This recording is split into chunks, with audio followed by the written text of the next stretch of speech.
México, se encontró un objeto en la tumba del faraón Tutankamón. No parecía encajar con la época. El objeto en cuestión era una daga de hierro.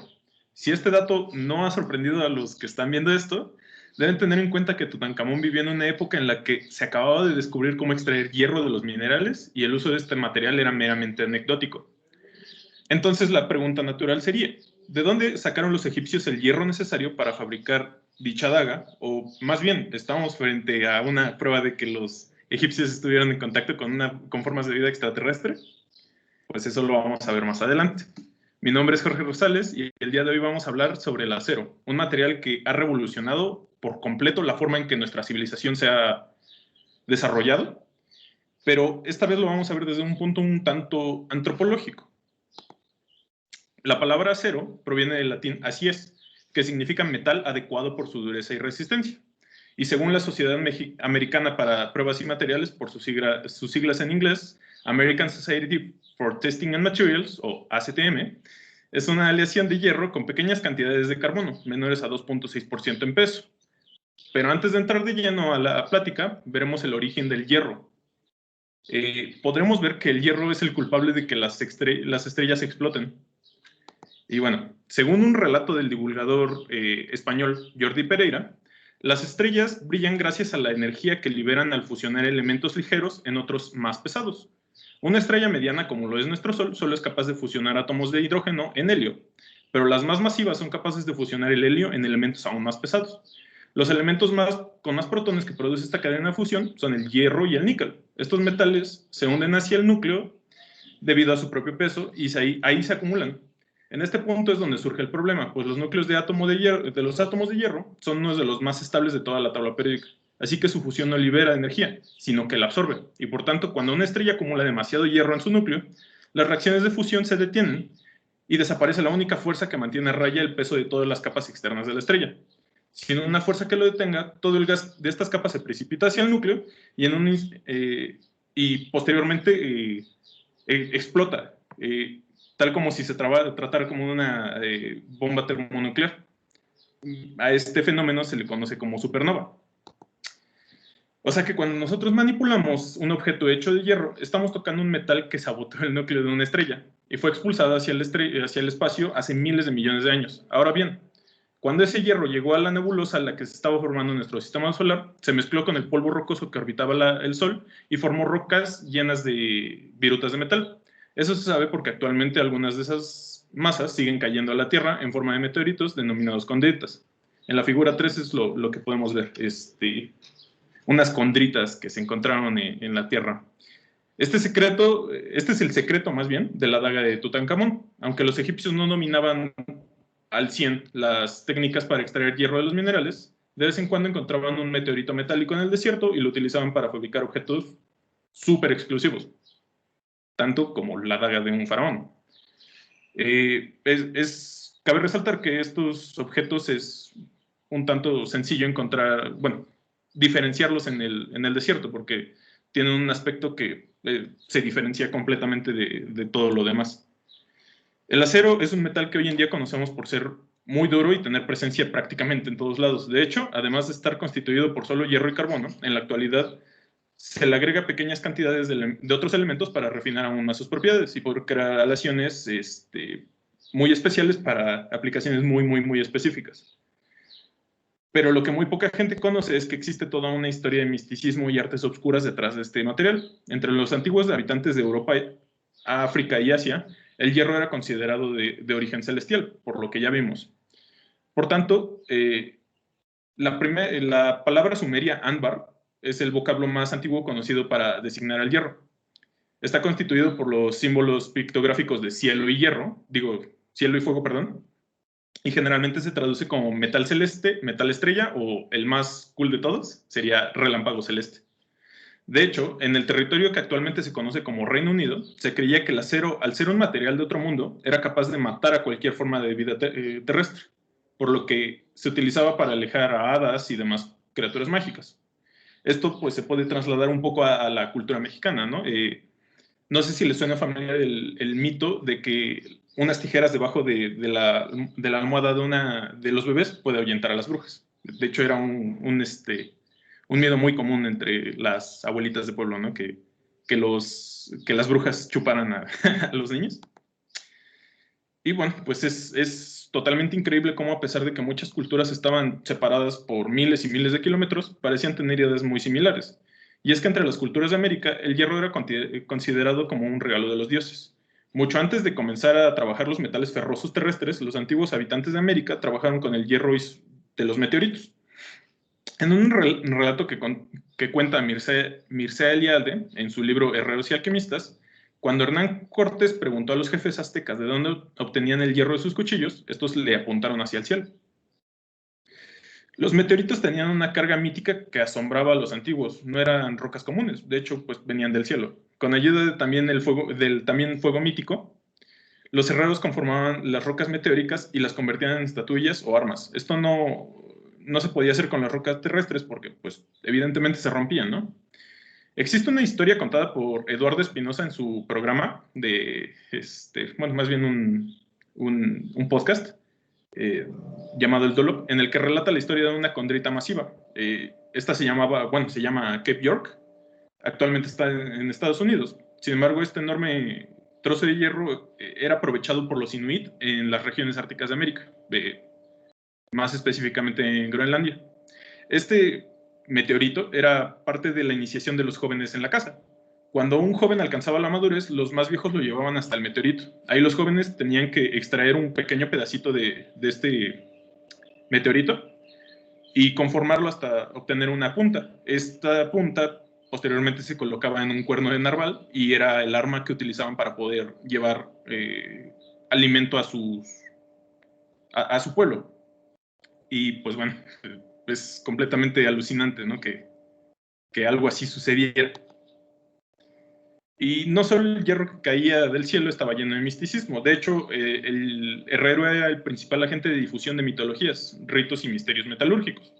Los herreros eran señores del fuego, brujos, chamanes capaces de lograr transformaciones en la materia, algo similar a lo que hacían los alquimistas. De hecho, en la cultura japonesa se considera que los herreros eran capaces de dominar el fuego, pero no el fuego que nosotros conocemos, sino que ellos se referían al fuego interior. Este era signo de que se había trascendido la vida humana. Estos señores del fuego empleaban la propia fuerza y agua para lograr transformaciones que hacían aparecer el material de los cielos en la tierra. Los japoneses creían que los Tagri blancos, que eran parte de su doctrina eran los dioses buenos, enviaron a Boshinto, el herrero celeste, junto con su hija y sus 9 hijos, para enseñar a los humanos los beneficios de la metalurgia. Al llegar a la Tierra, los hijos de Boshinto se casaron con las muchachas terrenales y así se convirtieron en los antepasados de los herreros terrestres. De hecho, para los japoneses nadie podía hacerse herrero si no desciende de una de estas familias, y pues es sabido por muchos que los herreros japoneses eran completamente herméticos con estos secretos para conformar o fabricar el hierro. Es aquí donde llegamos a la historia de uno de los herreros más legendarios de todos los tiempos, el gran Goro Masamune. Él vivió entre los siglos XIII y XIV y era considerado como el mejor fabricante de espadas de todo Japón. Sus armas no solo eran las más bellas, sino que también eran de las de mejor calidad.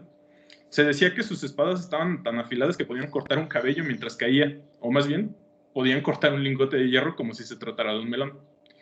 Muy seguramente estas proezas están completamente exageradas, pero la única certeza que tenemos es que Masamune fabricaba piezas de acero excepcionales, en una época en la que el hierro disponible era muy impuro. Obviamente sus obras de arte eran un producto de una serie de técnicas que Goro había pasado muchísimos años perfeccionando. Pero sus armas tenían otro secreto, y es que estas contenían trazas de un elemento llamado molibdeno, un metal que hoy en día se utiliza en las aleaciones de acero para incrementar su dureza, entre otras características. Lo curioso es que en la época en la que vivió Masamune aún faltaban 500 años para que se descubriera el molibdeno. ¿Es posible que este legendario herrero haya descubierto la existencia del molibdeno o que se llevara el secreto a la tumba? Lo más seguro es que no. Hay muchas historias que cuentan que Masamune era asmático y un día sin querer derramó un poco de polvo de molibdeno que usaba como medicina sobre una de las espadas que estaba trabajando. Pudiéramos decir que una feliz coincidencia. Sin embargo, pues no está documentado que se haya utilizado el molibdeno para tratar el asma, ¿no? por lo mismo que se acaba de comentar, porque pues aún no se descubría el molibdeno. Lo que es un hecho es que los primeros herreros no tenían idea de lo que los científicos conocen hoy en día como transformaciones cristalinas, planos cristalográficos, elementos aliantes y otras tantas cosas del diablo que los científicos conocen actualmente. Los antiguos solamente sabían una cosa, que era golpear bien bien fuerte. Es por ello que este oficio se pasaba de generación en generación. No se conoce exactitud la fecha en que se descubrió la técnica para fundir mineral de hierro para producir hierro fundido, con características suficientes para producir armas o estructuras. Sin embargo, se sabe que los griegos y los egipcios pues ya conocían algunas técnicas para producir hierro, o más bien extraerlo de los minerales, ¿no? De hecho, los tratamientos térmicos de los aceros comenzaron como un misterio, se convirtieron en un arte y fueron desarrollados hasta ser pues una ciencia. Después de la caída del Imperio Romano, el desarrollo ingenieril fue trasladado a China e India. Los antiguos indios eran diestros en el manejo del hierro y poseían el secreto para fabricar un buen acero desde antes de los tiempos de los romanos. Los indios son autores del primer hierro forjado de gran calidad, denominado Wots. El Wots comenzó a ser conocido en toda Asia, era exportado principalmente a China, Japón y Siria. Mientras tanto, en Europa comenzó a surgir otro material de muchísimo renombre, y el cual era pues, el hierro toledano. La fama de este material radicaba en la maestría en que sus creadores manejaban el temple, algo que pues, seguramente no sabían que existe o a qué se debía, ¿no? Sin conocimiento técnico alguno, ni instrumento capaz de medir las temperaturas adecuadas de dicho tratamiento, lo único que estos señores hacían era, lo hacían pues a mero sentimiento, ¿no? Calculaban la temperatura del metal meramente por su color. Y pues bueno, como sabemos, el temple requiere un cierto tiempo. Y bueno, estos lo medían mediante el tiempo que tomaban pues para hacer una oración o cosas parecidas, ¿no? Y pues bueno, yo creo que más bien medían el tiempo que tardaban en echarse una caguama de fondo. El doctor Lorenzo Martínez, en su libro Acero, narra una historia que tiene lugar en la época de las Cruzadas, cuando se encuentran Ricardo Corazón de León y el sultán Saladino. Los dos guerreros se jactaban del poder de sus armas y Ricardo se decidieron a medir la fuerza de o más bien se decidieron a poner a prueba sus armas. Ricardo tomó su enorme espada de acero toledano, la levantó y con las dos manos la dejó caer con toda su fuerza sobre una masa de acero. El golpe hizo saltar a la masa en 1000 pedazos, mientras que Saladino fue mucho más sutil. Así que colocó su espada encima de un mullido cojín de pluma y la jaló suavemente. Sin ningún esfuerzo ni resistencia, la espada se hundió en el cojín hasta cortarlo completamente, como si se tratara de mantequilla. Ricardo y sus acompañantes europeos se miraron unos a otros con incredulidad. Las dudas se disiparon cuando Saladino arrojó un velo hacia arriba y mientras este flotaba, lo cortó con su espada. La espada de Ricardo Corazón de León era tosca, pesada, recta y brillante, mientras que la de Saladino era esbelta, ligera y de un azul opaco que, visto más de cerca, era producido por una textura de millones de curvas oscuras en un fondo blanco, característica de los aceros de Damasco. Era tan dura que se podía afilar como una navaja de afeitar y a la vez era capaz de doblarse sin llegar a romperse. Era imposible para los europeos, aceptar que la dureza y la tenacidad se pudieran conjugar de una manera pues tan exquisita. Para los herreros de Occidente fue imposible replicar estas características tan increíbles. Para entenderlo, pues no tardaron años ni décadas, sino siglos. De hecho, pues abre completamente estos aceros abren una división completamente, porque son denominados aceros de ultra alto carbono, perdón. Los aceros de Damasco se fabricaban más bien en la actual capital de Siria. Estaban hechos de Wots, traído de la India, y era el primer acero verdaderamente superior.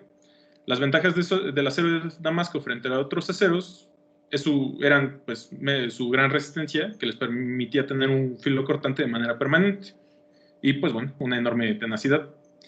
Pero su característica más llamativa eran los bellos patrones claros oscuros que adornaban su superficie. Para conseguir este patrón, los alfareros aplastaban lingotes de Wots, los doblaban a la mitad y los aplastaban de nuevo, y repetían este proceso una y otra vez hasta que obtenían una hoja formada por miles de finas capas de metal deformado. Pues este acero lo podemos ver aquí en la figura 7D. Está increíble estas características de este acero. De hecho, pues actualmente todavía se utilizan en la cocina. Bueno, en la alta cocina más bien. Aunque las espadas de Damasco alcanzaron su más alto grado de sofisticación entre los siglos XVII y XVIII, su calidad empezó a disminuir alrededor de la década de 1750, debido a que los herreros se llevaban los secretos de las espadas pues, a la tumba. El misterio del declive no se pudo resolver hasta el siglo XX, ya que un grupo de científicos realizó un análisis químico de algunas de las espadas y resulta ser que el Watts con el que fabricaban las espadas contenían impurezas de cromo y molibdeno, pero lo más llamativo es que contenían una concentración inusualmente alta de vanadio. De hecho, tras simular la técnica de forjado de las espadas de Damasco, se descubrió que el vanadio es el principal responsable de las propiedades de este acero y también de la aparición de estos patrones sobre la hoja. Pues algo curioso y muy similar a lo que pasó con Masamune es que cuando se descubrió el vanadio, pues el vanadio se descubrió en 1801, ¿no? Y estos señores 200 años antes ya lo utilizaban. Pues lo más seguro es que las minas de donde extraían el mineral para fabricar el Watts ya contuviera pues vanadio sin que ellos lo supieran. Y esto diera paso a la leyenda que hoy todos conocemos, ¿no? Otra vez, en América, los guerreros dotados de armas de origen meteórico se dice que sentían el poder de los cielos en las batallas, y probablemente de ahí viene la conexión entre la siderurgia, que es la industria del hierro, y lo sideral, que pues se relaciona con las estrellas. No muy lejos del Valle de México cayó en las cercanías de Toluca hace 60,000 años aproximadamente una lluvia meteórica. Miles de fragmentos con pesos que oscilaban las decenas de kilogramos cayeron en unas colinas en los alrededores del pueblo de Jiquipilco. Se cree que un meteorito de cerca de 60 toneladas se rompió en muchos fragmentos al chocar con la atmósfera. No se sabe la fecha exacta que se comenzó a usar el hierro de los meteoritos para la fabricación de los cuchillos o hachas por los nativos mexicanos, pero lo que sí se sabe es que todavía en 1776 había 2 señores del fuego azteca. Estos herreros se dedicaban al trabajo del material con este meteorito. Conformaban herrajes y otro tipo de esculturas, pues al gusto de sus clientes. Una pregunta natural al conocer pues, hierro celeste sería cómo se distingue el hierro de un objeto que realmente viene de un meteorito y que no sé, o más bien en qué se distingue el hierro que viene del cielo al hierro que nosotros conformamos aquí en la Tierra, ¿no? Y es que, al igual que los minerales, los metales están hechos de cristales. De hecho, como nos mostró el maestro Alberto en la presentación de la semana pasada, las propiedades mecánicas del hierro dependen en gran medida del tamaño de sus cristales. Mientras más pequeños son, mayores sean la dureza, la fluencia y la resistencia del metal. Normalmente no podemos ver esos cristales porque el hierro de los objetos que usamos en nuestro día a día se solidifica muy, muy rápido y no tiene mucho tiempo para crecer. Así que solo se aprecian bajo un microscopio.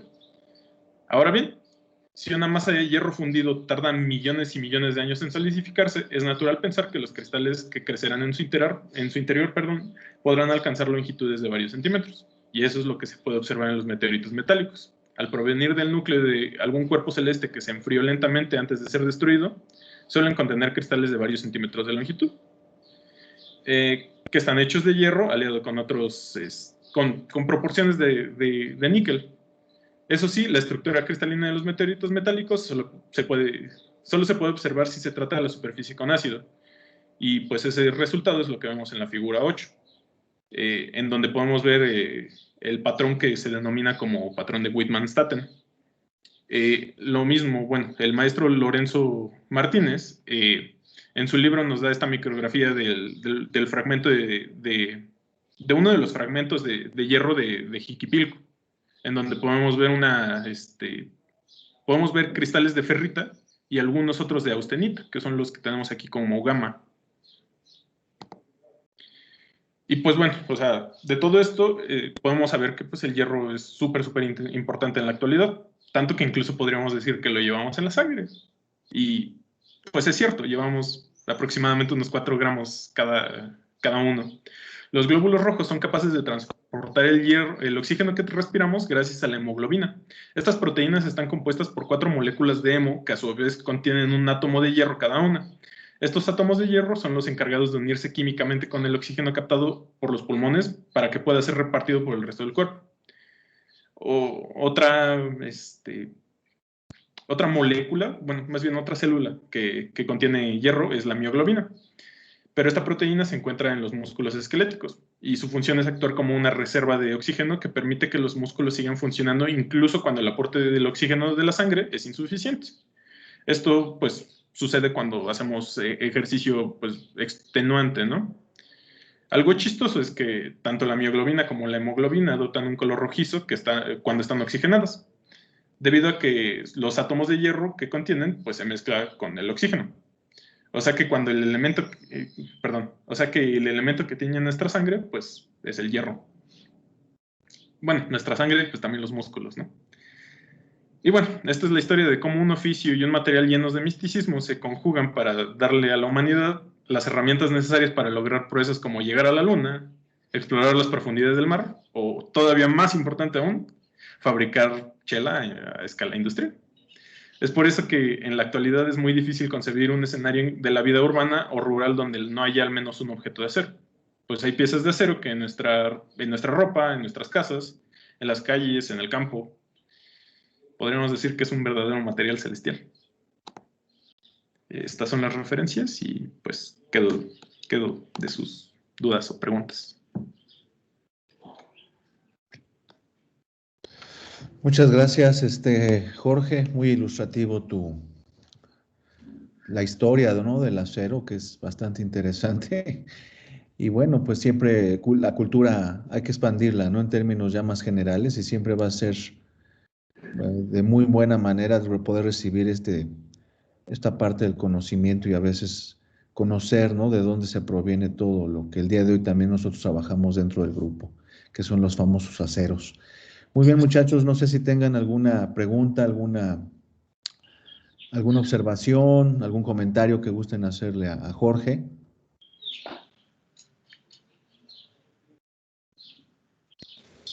Hola Jorge, ¿cómo estás? Hola, ¿qué tal?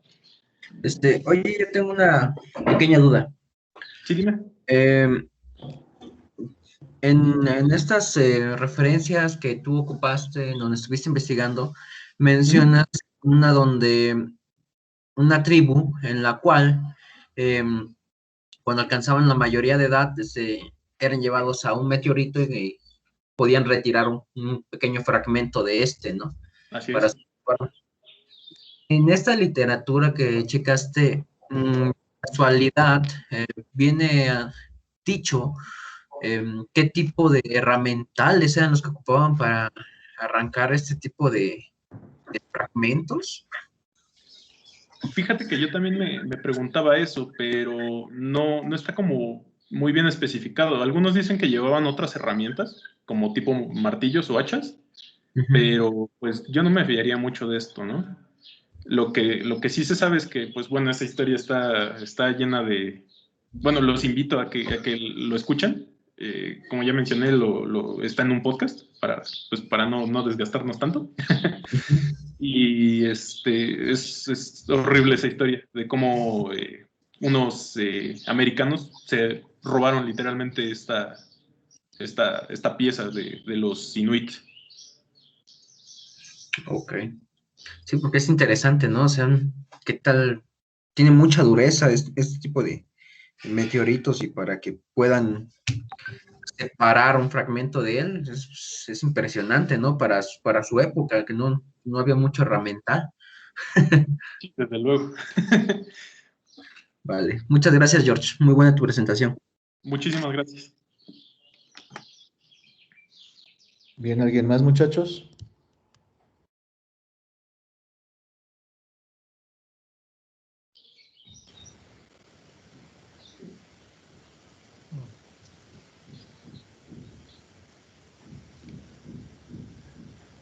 Sí, Arturo. Hola, buen día, Jorge. ¿Qué onda? Bueno, antes que nada, te felicito por tu presentación, se me hizo muy didáctica y muy buena. Y bueno, tenía la pregunta de saber si fuera de estos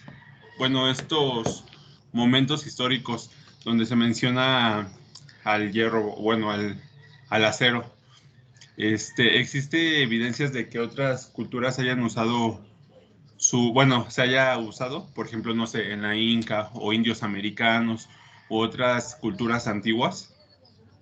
Seguramente lo hay, sin embargo, pues sí, hay toda una historia detrás de esto, ¿no? Bueno, para que te des una idea, pues hay un libro que totalmente trata de estos temas, que pues es el libro del maestro Lorenzo, digo, del maestro Mircea Eliade.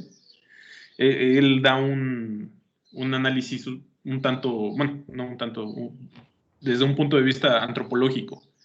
Y pues menciona ahí varias culturas, no solamente pues las americanas o las europeas, sino que también las africanas. De hecho es muy muy interesante cómo maneja estas culturas y pues ellos también utilizaban este hierro.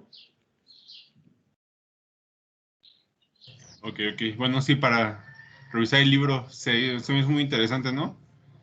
Incluso Sí, está muy muy muy interesante todo esto. yo creo que estaría muy chido como poner en contexto, no sé, mientras, como tú dices, ¿no? El maestro Goro Masamune estaba fabricando sus herramientas, que estaba pasando en la historia del hierro quizás europeo, para poner en contexto, ¿no? La evolución de Sí, como una línea del tiempo, ¿no? Ajá, no sé si han tenido la oportunidad de ir al Museo Sumaya y hay una línea enorme de tiempo. Está muy padre porque pone en contexto todos los acontecimientos que estaban pasando en el mundo al mismo tiempo, ¿no? Porque siempre los vemos como hechos aislados, ¿no? Que en un lado del mundo está pasando lo de Goro Masamune y en otro momento histórico, en cierta parte del mundo está pasando esto, pero no sabemos si están pasando al mismo tiempo, quizás. Como tú dices, Sí. a pesar de que estén separados por miles de kilómetros, quizás. Sí, desde luego, sí, sería muy interesante. Y sí, yo creo que voy a trabajar un poquito en eso. Voy a plagiar la idea. Vale, pues, muy interesante, gracias. Muchísimas gracias a ti. Sería muy didáctico para las personas que nos van a ver en nuestro canal de YouTube, que explicaras, Jorge, a detalle cómo inicialmente preparaban el acero. Hay una filmina que tienes ahí presentada, en donde, donde se presentan los diferentes estados o procesos o etapas para la fabricación de una espada, ¿no? Entonces, no sé si nos pudieras explicar brevemente el proceso, ¿no? Cómo se maneja en esta filmina. Bueno, pues dependiendo la cultura, o más bien la geografía, eran los minerales de los cuales se extraía hierro. Algunos de estos, pues, es lo que conocemos como la pirita, que también es conocida como el oro de los tontos.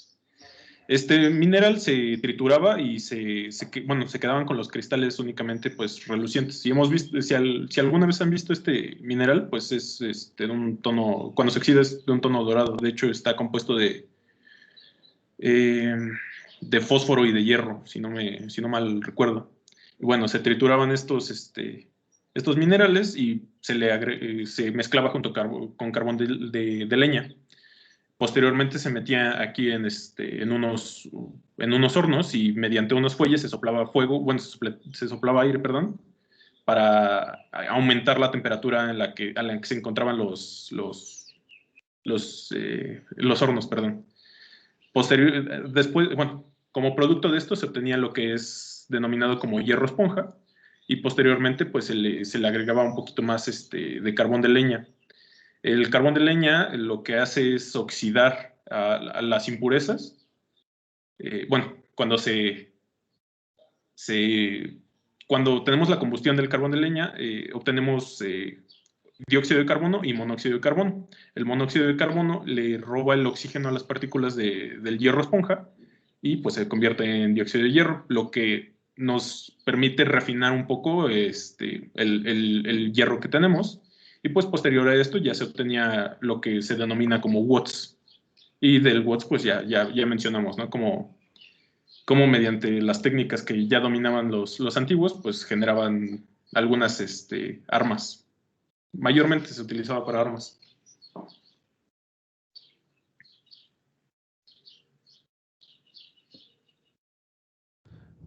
Muchas gracias, muchas gracias. ¿Alguien más quiere hacer alguna pregunta, alguna observación, algún comentario? Yo, doctor. Adelante, Ulises. Buenos días, Jorge. Hola, ¿qué tal? La verdad es que es muy buena exposición, muy interesante. Simplemente decir que siempre es bueno saber de dónde venimos y hacia dónde vamos. Así Hay que es. aprender todo lo que ha pasado para valorar en qué posición estamos y todos los avances que se han hecho a través del tiempo, ¿no? Desde que se empezó, como lo mencionas, que era místico, un material, hasta todos los usos que le damos en la actualidad y que seguimos buscando nuevos y formas de mejorar, ya con método científico, pero pues desde esos entonces ellos buscaban cómo mejorarlo, pues ahora sí que a prueba y error. Y Sí, eso sí, claro. solamente demuestra pues lo que el humano siempre está buscando mejorar, siempre está buscando progresar y viendo hacia el futuro y ser mejor, ¿no? Por lo mismo que mencionas de las espadas, de alguna forma ellos buscaban tenerla mejor, y a pesar de que en ese entonces no sabían ni lo que estaban haciendo ni con qué contaban, pues lograban hacer cosas impresionantes. Sí, Entonces, claro. pues siempre es bueno recordarlo y apreciarlo. Y muy buena tu exposición. Muchísimas gracias.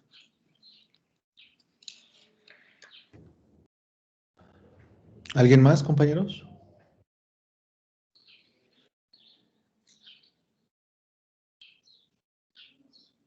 Bueno, si no, ya no hay más preguntas, pues vamos a felicitar al compañero Jorge por esta excelente presentación. Y bueno, pues damos por terminado nuestra sesión del día de hoy de nuestros webinars. El próximo jueves vamos a tener el webinar sobre el acero. Aquí se va a hablar de una manera ya más científica sobre todo lo que es la fabricación del acero, sus clasificaciones según diferentes normas internacionales. Y de igual manera se hablará con respecto a las aplicaciones de este material tan importante, ¿no?, en nuestra era, que es el acero. Así exactamente como dice Jorge, el acero está presente en nuestras vidas, en la mayor parte de los utensilios, desde la comida, que es una cuchara de inoxidable, hasta los cimientos de las grandes construcciones que actualmente se hacen. Las buenas construcciones actualmente se tienen que manejar a través de acero, tradicionalmente, ¿no? De unas bases de acero debido a su tenacidad también, ¿no? Y también en herramientales de corte, una muy vasta aplicación, hasta en términos biomédicos, ¿no?, que son los famosos aceros inoxidables, base hierro, níquel, cromo. Entonces, esto lo vamos a llevar a cabo, esta presentación, el siguiente jueves. Y bueno, muchísimas gracias a todos. Vamos a detener nuestra grabación.